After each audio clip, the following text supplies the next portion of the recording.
السلام يا سلامة السلام السلام عليكم ورحمة الله تعالى وبركاته. سلام كدب waxaan rabaa inaan halkan idinkaga soo jeedo gabay la yiraahdo dhaqan hiilis wuxuu ka hadlayaa dhan walba adinka iska dareemi kartiin intii wax garad way fahmi doontaa intii kalena waxa leeyahay waa idin sugi doontiin waxaan laagay maasadayda dhaqaysahan iyo gabood iyo tahay dhufays iyo hiil marna waa tusaale toosin wax sheegto waxay tusaysaa dhalinta isqaawinta darajada waysto dhaqan hiilis weeyaan waxa aan sidaa gabay saakiyo wixii dambe ruuxii dhageysta aan isleeyahay hagi waxa aan sidaa gabay diintii islaamka iyo Soomaali dhaqankeed ee gumaysi Yurub duulaan ku soo galay uga hiilis leeyahay wadiyada sabeeye diyaarad samaawi rasaas kaaga soo rida nuclear halista iyo baasuuka iyo military soo gala waxa taa ka sii daran dhaqanka Soomaaliyeed bulshada ay ogsoonow filimada siloonee saacada habeenkii sagaalada soconaya samalooma keenina walaac la isku dhigay oo gumaysi ugu casri loo matalay yaan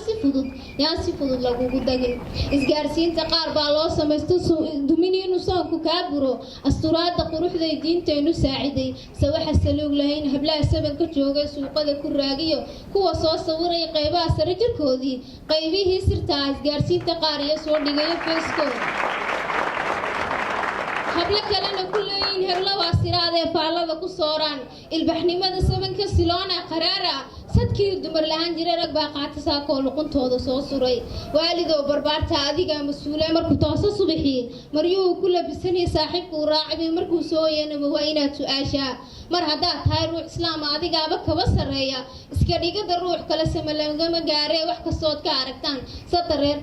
saaxiib qaadan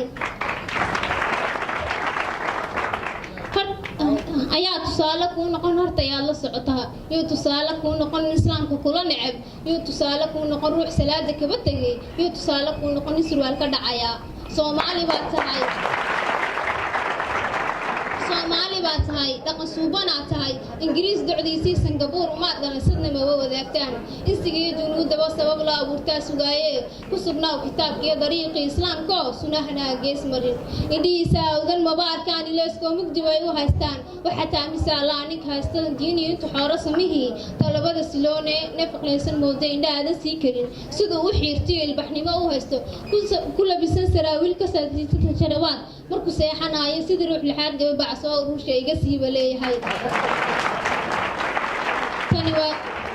tani waa saale dawladeena sare aqaliya Suudaan booliis kolay tahay hadaan saaka laga hadal sameelagama gaaree wax